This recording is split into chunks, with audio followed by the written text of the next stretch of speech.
वाल्मीकि रामायणं बालकाण्डं एकपञ्चाशः सर्गः।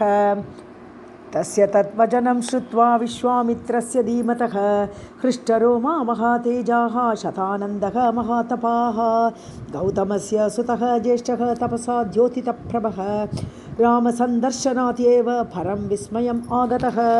एतौ निषण्णौ सम्प्रेक्ष्य शतानन्दः नृपात्मजौ सुखासीनौ मुनिश्रेष्ठं विश्वामित्रमथ अब्रवीत्। अपि ते मुनिशार्दूल मम माता यशस्विनी दर्शिता राजपुत्राय तपो दीर्घम् उपागता। अपि रामे महातेजा मम माता यशस्विनी वन्यैः उपाहरत् पूज्यां पूजार्हे सर्वदेहिनाम्। अपि रामाय कथितं यद्वृत्तं तत्पुरातनं मम मातुः महातेजः देवेन दुरनुष्ठितम्। अपि कौशिकभद्रं ते गुरुणा मम संगता मम माता मुनिश्रेष्ठ रामसन्दर्शनाथितः। अपि मे गुरुणा रामः पूजितः कुशिकात्मजः इह आगतः महातेजाः पूजां प्राप्य महात्मनः। अपि शान्तेन मनसा गुरुर्मे कौशिकात्मजः इह आगतेन रामेण पूजितेन अभिवादितः। तच्छ्रुत्वा वचनं तस्य विश्वामित्रः महामुनिः प्रत्युवाच शतानन्दं वाक्यकः वाक्यकोविदं न अतिक्रान्तं मुनिश्रेष्ठ यत्कर्तव्यं कृतं मया संगता मुनिना पत्नी भार्गवेण एव रेणुका। तच्छ्रुत्वा वचनं तस्य विश्वामित्रस्य धीमतः शतानन्दः महातेजा रामं वचनमब्रवीत्। स्वागतं ते नरश्रेष्ठ दिष्टया प्राप्तोऽसि राघव विश्वामित्रं पुरस्कृत्य महर्षिम् अपराजितम्। अचिन्त्य कर्मा तपसा ब्रह्मऋषिः अमितप्रभः विश्वामित्रः महातेजाः वेद्मि एनं परमां गतिं नास्ति दन्यतरो राम त्वत्तः अन्यः भुवि कश्चन गोप्ता कुशिकपुत्रः ते येन तप्तं महत्तपः। श्रूयतां च अभिदास्यामि कौशिकस्य महात्मनः यथा बलं यथा तत्त्वं तन्मे निगततः शृणु। राजा आसीत् एष धर्मात्मा दीर्घकालम् अरिन्दमः धर्मज्ञः कृतविद्यश्च प्रजानां च हिते रतः। प्रजापतिसुतस्थो आसीत् कुशः नाम महीपतिः कुशस्य पुत्रः बलवान् कुशनाभः सुधार्मिकः। कुशनाभसुतः तु आसीद् गादिः इत्येव विश्रुतः। गादेः पुत्रः महातेजा विश्वामित्रः महामुनिः। विश्वामित्रः महातेजाः पालयामास मेदिनीं बहुवर्षसहस्राणि राजा राज्यम् अकारयत्। कदाचित्तो महातेजा योजयित्वा वरूथिनीम् अच्छौहिणी परिवृतः परिचक्राम मेदिनीं नगराणि च राष्ट्राणि सरितश्च महागिरीन् आश्रमान् क्रमशः राजा विचरन् आजगामः। वसिष्ठस्य आश्रमपदं नानापुष्पलता ध्रुवं नानामृगगणाकीर्णं सिद्धचारणसेवितं देवदानवगन्धर्वैः किन्नरैः उपशोभितं प्रशान्तहरिणाकीर्णं द्विजसङ्गनिषेवितं ब्रह्मर्षिगणं संकीर्णं देवर्षिगणसेवितम्। तपश्चरणसंसिद्धैः अग्निकल्पैः महात्मभिः सततं संकुलं श्रीमद्ब्रह्मकल्पैः महात्मभिः अब्बच्चैः वायुबच्चैश्च शीर्णपर्ण अशनैस्तथा फलमूल अशनैः दान्तैः जितदोषैः जितेन्द्रियैः ऋषिभिः बालकिल्यैश्च जपहोमपरायणैः अन्यैः वैकानसैश्चैव समन्तात् उपशोभितं वसिष्ठस्य आश्रमपदं ब्रह्मलोकमिव अपरं ददर्श जयतां श्रेष्ठः विश्वामित्रः महाबलः। इति श्रीमद्रामायणे वाल्मीकि आदिकाव्ये बालकाण्डे एकपञ्चाशः सर्गः। सीतारामाभ्यां नमः। द्विपञ्चाशः सर्गः। तं दृष्ट्वा परमप्रीतः विश्वामित्रः महाबलः प्रणतो विनयात् वीरः वसिष्ठं जपतां वरं स्वागतं तव च इति उक्तः वसिष्ठेन महात्मना। आसनं च अस्य भगवान् वसिष्ठः व्याधिदेशः उपविष्टाय च तदा विश्वामित्राय धीमते यथा न्यायं मुनिवरः फलमूलम् उपाहरत्। प्रतिगृह्य तु तां पूजां वसिष्ठात् राजसत्तमः तपो अग्निहोत्रशिष्येषु कुशलं पर्यपृच्छत।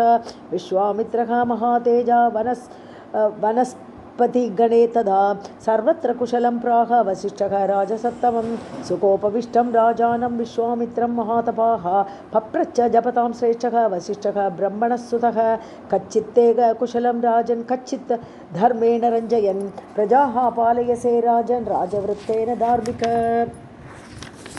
कच्चित्ते सम्भूता भृत्याः कच्चित् तिष्ठन्ति शासने कच्चित्ते विजिताः सर्वे रिपवः रिपुसूदन कच्चिद्बलेषु कोशेषु मित्रेषु च परन्तप कुशलं ते नरव्याघ्र पुत्रपौत्रे तथा नग सर्वत्र कुशलं राजा वसिष्ठं प्रत्युदाहरत् विश्वामित्रः महातेजा वसिष्ठं विनयान्वितं कृत्वा तौ सुचिरं कालं धर्मिष्ठौ ताः कथाः तदा मुदा परमया युक्तौ प्रीयेतां तौ परस्परं ततो वसिष्ठः भगवान् कथान्ते रघुनन्दन विश्वामित्रम् इदं वाक्यम् उवाच प्रहसन्निव आतिथ्यं कर्तुमिच्छामि बलस्य अस्य महाबल तव चैव अप्रमेयस्य यथार्हं सम्प्रति च मे सत्क्रियां हि भवान् एतां प्रतीच्छतु मया कृतां राजन् त्वम् अतिथिश्रेष्ठः पूजनीयः प्रयत्नतः एवं मुक्तः वसिष्ठेन विश्वामित्रः महामतिः कृतम् इति अब्रवीत् राजा पूजावाक्येन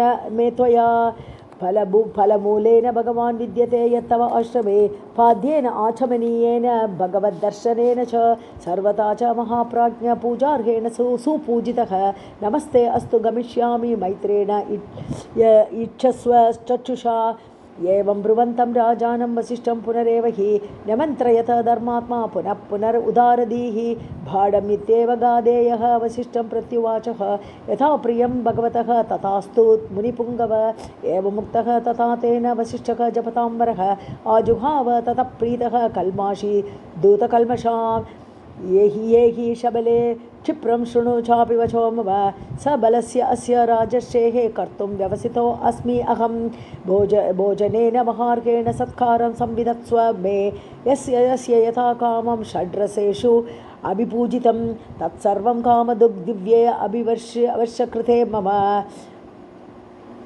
रसेन अन्नेन पानेन लेख्य चोष्येण संयुतम् अन्नानां निचयं सर्वं सृजस्व शबले त्वर इत्यार्षे श्रीमद् रामायणे वाल्मीकि आदिकाव्ये बालकाण्डे 52 सर्गः सीतारामाभ्यां नमः 53 सर्गः एवमुक्ता वसिष्ठेन शबला शत्रुसूदन विददे कामदुःखामान् यस्य ईप्सितं यदा इच्छोन्मदोन् तथा लाजान् मैरेयांश्च वर आसवान् पानानि च महार्गाणि भक्ष्यांश्च उच्चावचानपि उष्णाढ्यस्य ओदनस्य अत्र राशयः पर्वतोपमाः मृष्टानि अन्नानि सूपांश्च दधिकुल्यास्तथैव च नानास्वादुरसानां च खाण्डवानां तथैव च भोजनानि सुपूर्णानि गौडानि च सहस्रशः सर्वमासी सुसन्तुष्टं हृष्टपुष्टजनायुधं विश्वामित्रबलं राम वसिष्ठेन सुतर्पितं विश्वामित्रः हि राजर्षिः हृष्टपुष्ट सदा अभवत्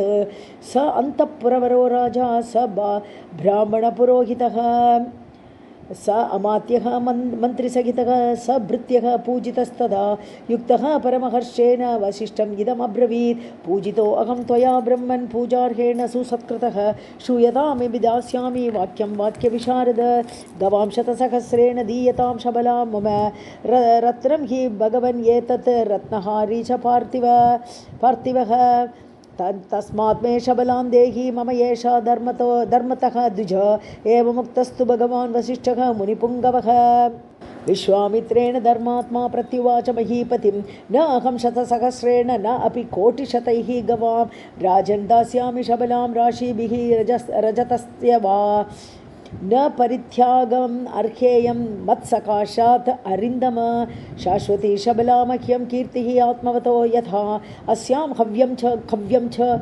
प्राणयात्रा तथैव च आयत्तम् अग्निहोत्रं च बलिहोमः तथैव च स्वाहाकार वषट्कारौ विद्याश्च विविधास्तथा आयत्तम् अत्र राजर्षे सर्वम् एतत् न संशयः सर्वस्वम् एतत् सत्येन मम तुष्टिकरी तथा कारणैर्बहुभिः राजन् न दास्ये शबलां तव वसिष्ठेन एव मुक्तस्तु विश्वामित्रः अब्रवीत् तदा संरब्धतरम् अत्यर्थं वाक्यं वाक्यविशारदः हैरण्यकच्छग्रैवेयान् सुवर्ण अंकुशभूषितान् ददामि कुञ्जराणां ते सहस्राणि 14 हैरण्यानां रथानां च श्वेत अश्वानां चतुर्युजां ददामि ते शतानि 8 किङ्किणीकविभूषितान् हयानां देशजातानां कुलजानां महौजसां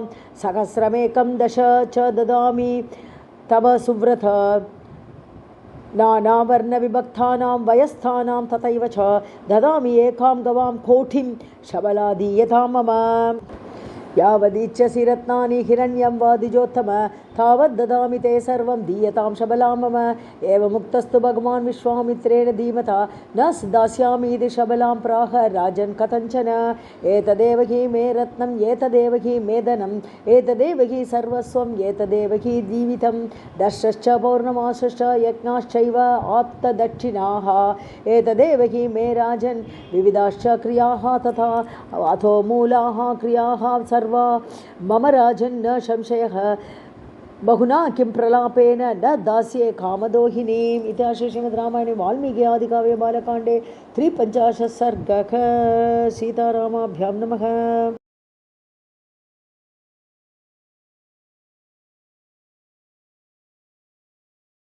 अथ 54 सर्गः कामधेनुं वसिष्ठो अपि यदा न त्यजते मुनिः तदा अस्य शबलां राम विश्वामित्रः अन्वकर्षत नीयमाना तु शबला राम राज्ञा महात्मना दुःखिता चिन्तयामास रुदन्ती शोककर्षिता परित्यक्ता वसिष्ठेन किमहं सुमहात्मना या अहं राजभृतैः दीना ह्रियेय वृषदुःखिता किं मया अपकृतं तस्य महर्षेः भावितात्मनः यन्माम् अनागसं दृष्ट्वा भक्तां त्यजति धार्मिकः इति सञ्चिन्तयित्वा तु निःश्वस्य च पुनः जगाम वेगेन तदा वसिष्ठं परमवोजसं निर्दूय तांस्तदा भृत्यान् शतशः शत्रुसूदन जगाम अनिलवेगेन पादमूलं महात्मनः शबला सा रुदन्ती च क्रोशन्ती च इदमब्रवीत् वसिष्ठस्य अग्रतः स्थित्वा रुदन्ती मेघनिस्वना भगवन् किं परित्यक्ता त्वया अहं ब्रह्मणः सुत यस्मात् राजभटां मां हि नयन्ते त्वत्सकाशतः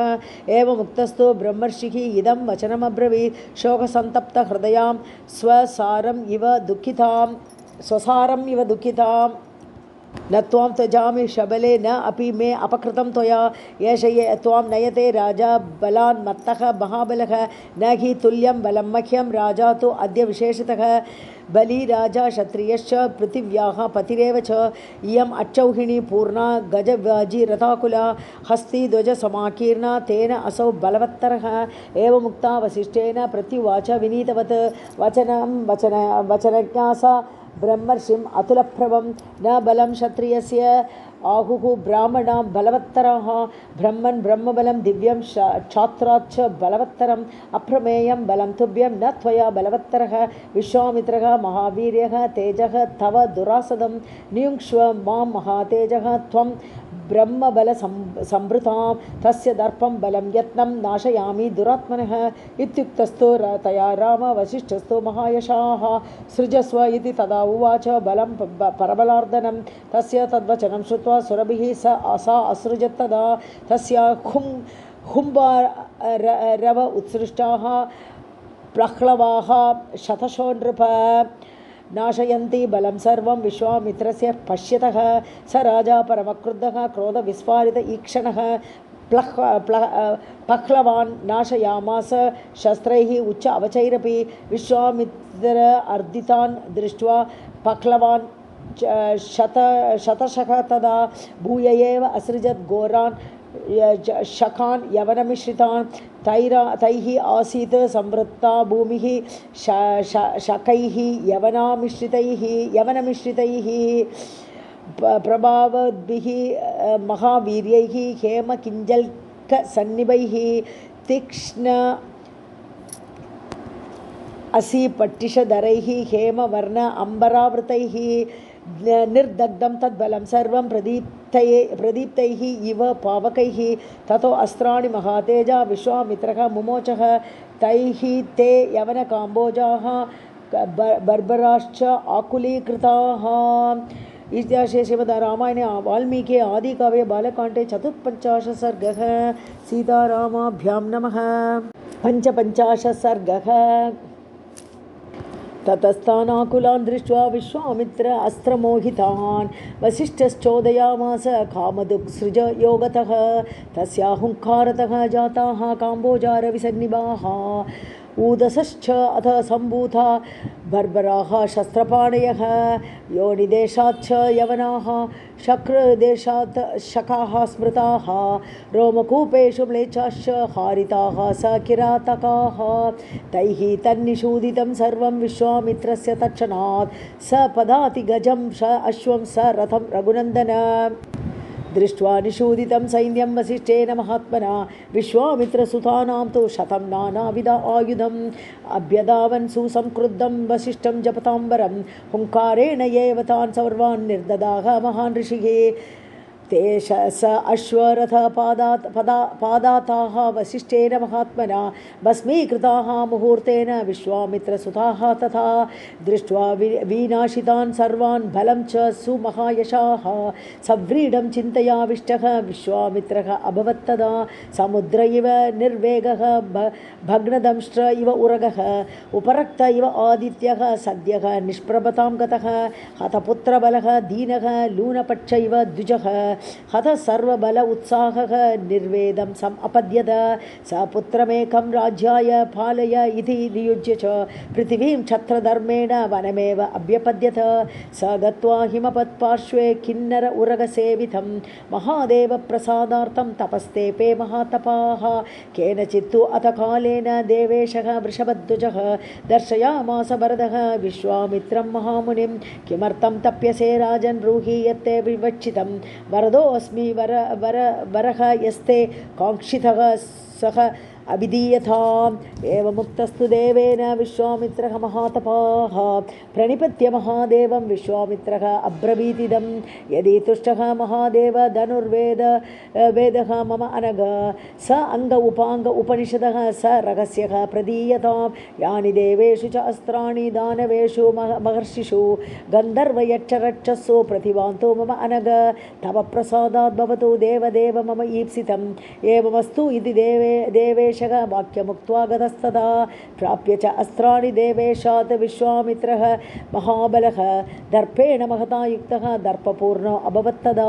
विवर्धमानः वीर्येण समुद्र इव पर्वणि हतं मेने तदा राम वसिष्ठं ऋषिसत्तमं।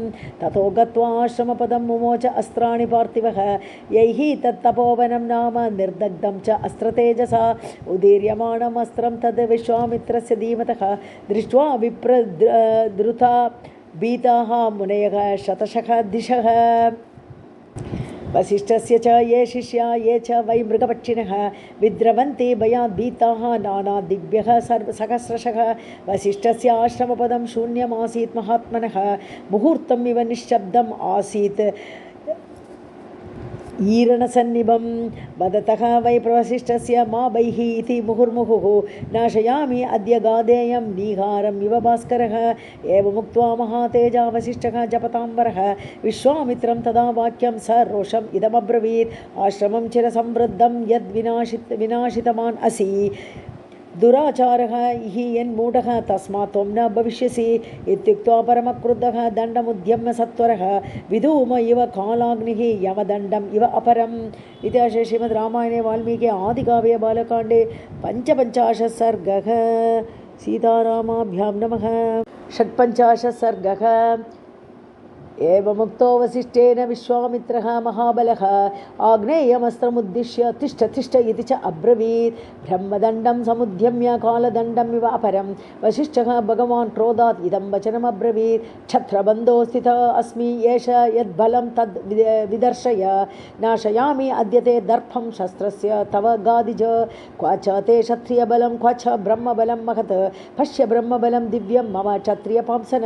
तस्य अस्त्रं गादिपुत्र घोरम् आग्नेयमुत्तमं ब्रह्मदण्डेन तत्शान्तम् अग्नेः वेग इव अम्बसा वारुणं चैव रौद्रं च इन्द्रं पाशुपतं तथा ऐशीकं चापि चिक्षेप कुपितः गादिनन्दनः मानवं मोहनं चैव गान्धर्वं स्वापनं तथा जृम्भणं मादनं चैव सन्तापनविलापने शोषणं धारणं चैव अस्त्रं सुदुर्जयं ब्रह्मपाशं कालपाशं वारुणं पाशमेव च पिनाकमस्त्रं दयितं शुष्क आर्द्रे अशनि तथा दण्डास्त्रम् अथ पैशाचं क्रौञ्चमस्त्रं तथैव च धर्मचक्रं कालचक्रं विष्णुचक्रं तथैव च वायव्यं मथनं चैव अस्त्रं हयशिरः तथा शक्तिद्वयं च चिक्षेप कङ्कालं मुसलं तथा वैद्याधरं महास्त्रं च कालास्त्रम् अथ दारुणं त्रिशूलमस्त्रं घोरं च कापालं अथ कङ्कणम्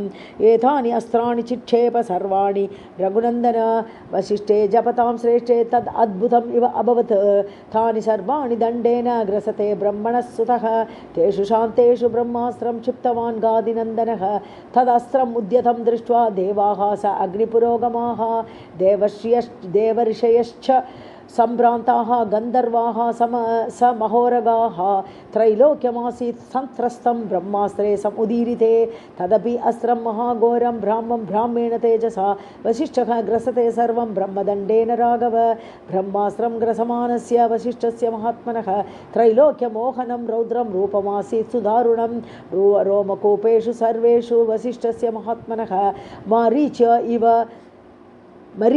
इव निष्पेतुः अग्नेः धूमाकुल अर्चिषः प्राज्वलत् ब्रह्मदण्डश्च वसिष्ठस्य कर उद्यतः विधूम इव कालाग्नेः यमदण्ड इव अपरः ततो अस्तुवन्मुनिगणाः वसिष्ठं जपताम्बरम् अमोघं ते बलं ब्रह्मन् तेजो धारय तेजसा निगृहीतः त्वया ब्रह्मन् विश्वामित्रः महाबलः अमोघं ते बलं श्रेष्ठ लोकाः सन्तु गतव्यताः एवमुक्तः महातेजाः शमं चक्रे महाबलः विश्वामित्रः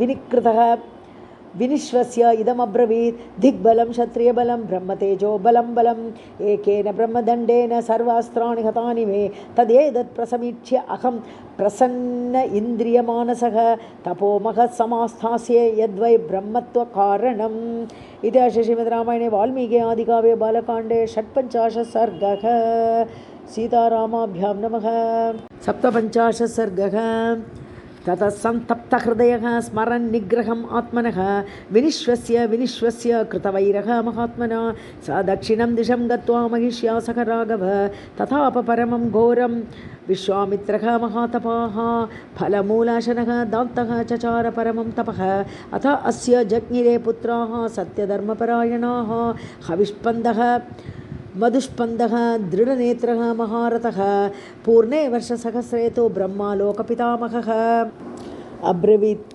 मधुरं वाक्यं विश्वामित्रं तपोदनं जिता राजर्षिलोकाः ते तपसा कुशिकात्मज अनेन तपसा त्वां हि राजर्षिः इति विद्महे एवमुक्त्वा महातेजा जगाम सकदेवतैः त्रिविष्टभं ब्रह्मलोकं लोकानां परमेश्वरः विश्वामित्रो अपि तच्छ्रुत्वा ह्रिया किञ्चित् अवाङ्मुखः दुःखेन महताविष्टः स मन्युः इदमब्रवीत् तपश्च सुमहत्तप्तं राजर्षिः इति मां विदुः देवाः स ऋषिगणाः सर्वे नास्ति मन्ये तपफलम् एवं निश्चित्य मनसा भूय एव महातपाः तपश्चचार धर्मात्मा काकुस्थ परम आत्मवान् एतस्मिन्नेव काले तु सत्यवादी जितेन्द्रियः त्रिशङ्कुः इति विख्यातः इक्ष्वाकुकुलवर्धनः तस्य वृद्धिः समुत्पन्ना यजेयम् इति राघव गच्छेयं स्वशरीरेण देवतानां परां गतिं वसिष्ठं स समाहूय कथयामास चिन्तितम्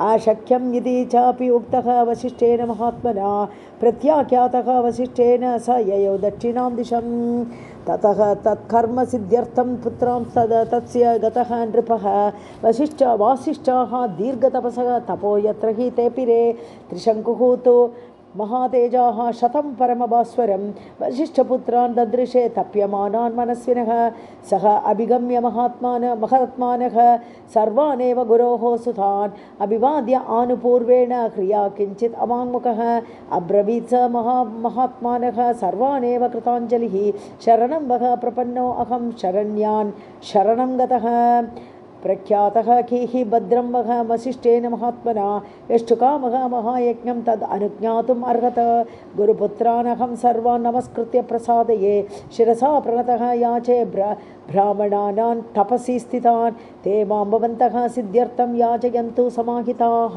स शरीरः यथा अहं वै देवलोकमवाप्नुयाम् प्रत्याख्यातः वसिष्ठेन गतिम् अन्यां तपोधनाः गुरुपुत्रान् ऋते सर्वान् न अहं पश्यामि काञ्चन विश्वाकोणां हि सर्वेषां पुरोदाः परमागतिः तस्मादनन्तरं सर्वे भवन्तः दैवतं मम इति श्रीमद्रामायणे वाल्मीकि आदिकाव्ये बालकाण्डे 57 सर्गः सीतारामाभ्यां नमः 58 सर्गः ततः त्रिशङ्कोः वचनं श्रुत्वा क्रोधसमन्वितं ऋषिपुत्रशतं राम राजानमिदमब्रवीत् प्रख्यातोऽस्मि दुर्मेधः गुरुणा सत्यवादिना तं कथं सम् अतिक्रम्य शाकान्तरम् उपेयुवान् इक्ष्वाकूणां हि सर्वेषां पुरोधाः परमागतिः न च अतिक्रमितुं शक्यं वचनं सत्यवादिनः अशक्यं यदि सः उवाच वसिष्ठः भगवान् ऋषिः तं वयं वै समाहर्तुं कथं शक्ताः कथञ्चन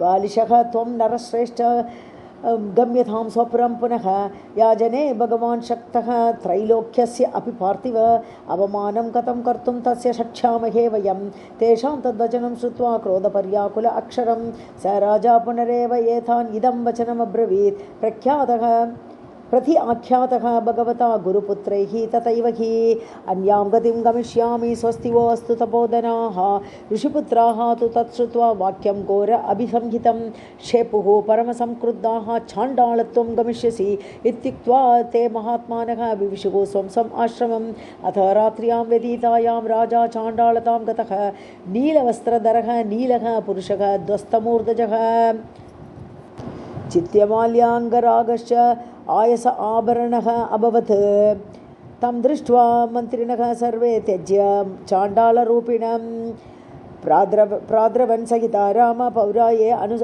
अस्य अनुगामिनः एको हि राजा काकुस्थ जगाम परम आत्मवान् दह्यमानः दिवारात्रं विश्वामित्रं तपोधनं विश्वामित्रस्तु तं दृष्ट्वा राजानं विफलीकृतं चाण्डालरूपिणं राम मुनिः कारुण्यमागतः कारुण्यात् स महातेजा वाक्यं परमधार्मिकः इदं जगाद भद्रं ते राजानं घोरदर्शनं किम् आगमनकार्यं ते राजपुत्र महाबल अयोध्याधिपते वीर शापात् चाण्डालतां गतः अथ तद्वाक्यम् आकर्ण्य राजा चाण्डालतां गतः अब्रवीत् प्राञ्जलिः वाक्यं वाक्यज्ञः वाक्यकोविदं प्रत्याख्यातो अस्मि गुरुणा गुरुपुत्रैः तथैव च अनवाप्य एव तं कामं मया प्राप्तो विपर्ययः सशरीरः दिवं यास्यामि इति मे सौम्यदर्शन मया च इष्टं क्रतुशतं तच्च न अवाप्यते फलम् अनृतं न उक्तपूर्वं मे न च वक्ष्य कदाचन कृष्णेषु अपि गतः सौम्य छत्रधर्मेण ते शपे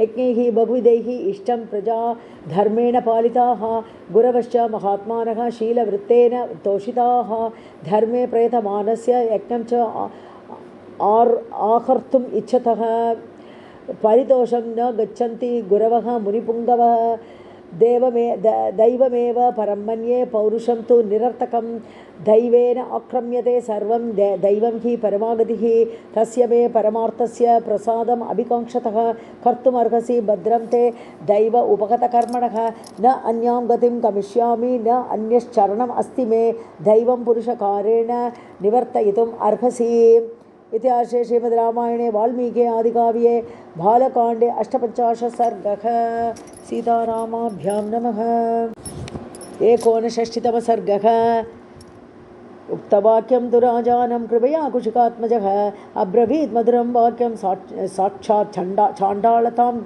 गतम् इक्ष्वाको स्वागतं वत्स जानामि त्वां सुधार्मिकं शरणं ते प्रदास्यामि मा वैशीः नृपपुङ्गव अहम् आमन्त्रये सर्वान् महर्षीन् पुण्यकर्मणः यज्ञसाह्यकरान् राजन् ततो यच्छसि निर्वृतः गुरुशापकृतं रूपं यदिदं त्वयि वर्तते अनेन सह रूपेण स शरीरः गमिष्यसि हस्तप्राप्तम् अहं मन्ये स्वर्गं तव नराधिप यस्त्वं कौशिकम् आगम्य शरणं शरणागतः एवमुक्त्वा महातेजाः पुत्रान् परमधार्मिकान् व्याधिदेशमहाप्राज्ञान् यज्ञसंभारकारणात् सर्वान् शिष्यान् समाहूय वाक्यमेतदुवाचः।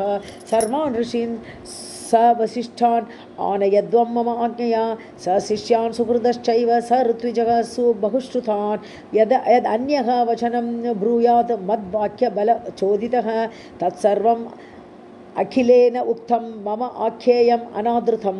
तस्य तद्वचनं श्रुत्वा दिशो जग्मुः तदा आज्ञया आजग्मुः अथ देशेभ्यः सर्वेभ्यः ब्रह्मवादिनः ते च शिष्याः समागम्य मुनिं ज्वलिततेजसम् उच्चुष्टवचनं सर्वं सर्वेषां ब्रह्मवादिनां श्रुत्वा ते वचनं सर्वे समायान्ति द्विजातयः।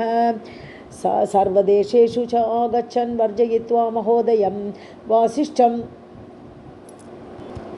यच्छतं सर्वं क्रोधपर्याकुलाक्षरं यथा आह वचनं सर्वं शृणु त्वं मुनिपुङ्गव। क्षत्रियः याजकः यस्य चाण्डालस्य विशेषतः कथं सदसि भोक्तारः कविः तस्य सुरश्चयः ब्राह्मणा वा महात्मानः भुक्त्वा चाण्डालभोजनं कथं स्वर्गं गमिष्यन्ति विश्वामित्रेण पालिताः। एतद्वचन नैष्ठुर्यम् ऊचुः संरक्तलोचनाः वासिष्ठाः मुनिशार्दूल सर्वे सह महोदयाः। तेषां तद्वचनं श्रुत्वा सर्वेषां मुनिपुङ्गव क्रोधसंरक्तनयनः स रोषम् इदमब्रवीत् यद्दूषयन्ति अदुष्टं मां तप उग्रं सम् आस्थितं भस्मीभूताः दुरात्मानः भविष्यन्ति न संशयः अद्य ते कालपाशेन नीता वैवस्वतक्षयम्। सप्तजातिशतानि एव मृतपाः सम्भवन्तु ते श्वमांसनियत आहाराः मुष्टिका नाम निर्गृणाः विकृताश्च विरूपाश्च लोकान् अनुचरन्तु इमान्। महोदयश्च दुर्बुद्धिः माम् अदूष्यं हि अदूषयत् दूषितः सर्वलोकेषु निषादत्वं गमिष्यति। प्राण अतिपात निरतः निरनुक्रोशतां गतः दीर्घकालं मम क्रोधा दुर्गतिं वर्तयिष्यति। एतावदुक्त्वा वचनं विश्वामित्रः महातपाः विरराम महातेजाः ऋषिमध्ये महामुनिः। इतिहासे श्रीमद् रामायणे वाल्मीकि आदिकाव्ये बालकाण्डे 59तमः सर्गः। सीतारामाभ्यां नमः। 60तमः सर्गः। तपोबलः तान् ज्ञात्वा वासिष्ठान् समहोदयान् ऋषिमध्ये महातेजाः विश्वामित्रः अभ्यभाषत। अयं विश्वाकुदायादः त्रिशङ्कुः इति विश्रुतः धर्मिष्ठश्च वदान्यश्च मां चैव शरणं गतः स्वेन अनेन शरीरेण देवलोकजिगीषया यथा अयं स्वशरीरेण देवलोकं गमिष्यति तथा प्रवर्त्यतां यज्ञः भवद्भिश्च मया सह। विश्वामित्रवच श्रुत्वा सर्वमेव महर्षयः ऊचुः समेताः सहसा धर्मज्ञाः धर्मसंहितम्। अयं कुशिकदायादः मुनिः परमकोपनः यदाह वचनं सम्यक् एतत् कार्यं न संशयः।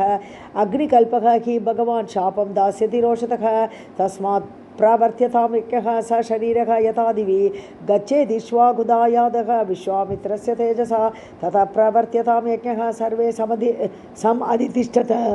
एवमुक्त्वा महर्षयः सञ्जगृहूताः क्रियास्तथा तदा याजकश्च महातेजाः विश्वामित्रः अभवत् क्रतौ ऋत्विजश्च आनुपूर्व्येण मन्त्रवत् मन्त्रकोविदाः चक्रुः सर्वाणि कर्माणि यथा कल्पं यथाविधि।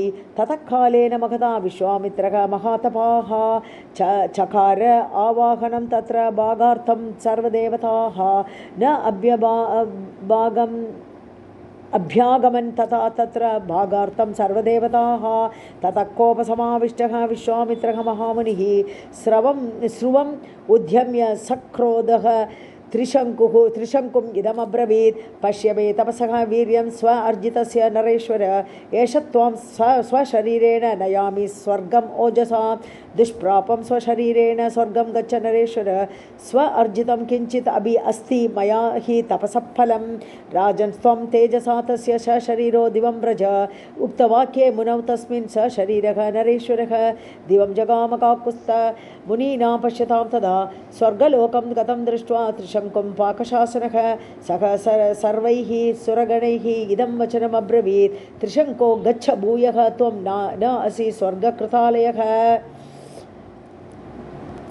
गुरुशाप हतः मूढ पथ भूमिम् अवाक्षिराः एवमुक्तः महेन्द्रेण त्रिशङ्कुः अपतत् पुनः विक्रोशमानः त्राहि इति विश्वामित्रं तपोधनं तच्छ्रुत्वा वचनं तस्य क्रोशमानस्य कौशिकः रोषमाहारयत् तीव्रं तिष्ठ तिष्ठ इति च अब्रवीत् ऋषिमध्ये स तेजस्वी प्रजापति इव अपरः सृजन् दक्षिणमार्गस्थान् सप्तर्षीन् अपरान् पुनः नक्षत्रवंशम् अपरम् असृजत् क्रोधमूर्छितः दक्षिणां दिशमास्थाय ऋषिमध्ये महायशाः सृष्ट्वा नक्षत्रवंशं च क्रोधेन कलुषीकृतः अन्यम् इन्द्रं करिष्यामि लोको वा स्यात् अनिन्द्रकः दैवतानि अपि च क्रोधात् स्रष्टुं उपचक्रमे ततः परमसम्भ्रान्ताः स ऋषिसङ्गाः सुरासुराः विश्वामित्रं महात्मानम् ऊचुः स अनुनयं वचः अयं राजा महाभाग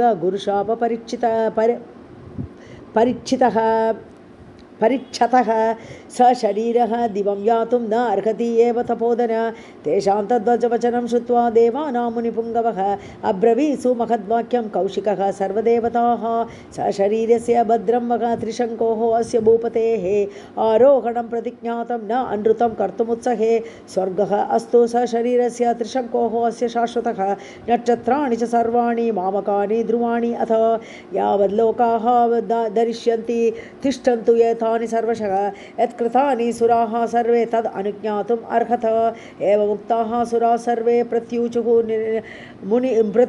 मुनिपुङ्गवम् एवं भवतु भद्रं ते तिष्ठन्तु एतानि सर्वशः गगनेतानि अनेकानि वैश्वानरपथात् बहिः नक्षत्राणि मुनिश्रेष्ठ तेषु ज्योतिषु जाज्वलन् अवाक्षिरः शिराः त्रिशङ्कुश्च तिष्ठतु अमरसन्निभः अनुयास्यन्ति चैतानि ज्योतिंषि नृपसत्तमं कृतार्थं कीर्तिमन्तं च स्वर्गलोकगतं यथा विश्वामित्रस्तु धर्मात्मा सर्वदेवैः अभिष्टुतः ऋषिमध्ये महातेजा बाणमित्येव देवताः ततो देवा महात्मानः ऋषयश्च तपोधनाः जग्मुः यथा आगतं सर्वे यज्ञस्य अन्ते नरोत्तम इति श्रीमद् रामायणे वाल्मीकि आदिकाव्ये बालकाण्डे षष्ठितमः सर्गः सीतारामाभ्यां नमः।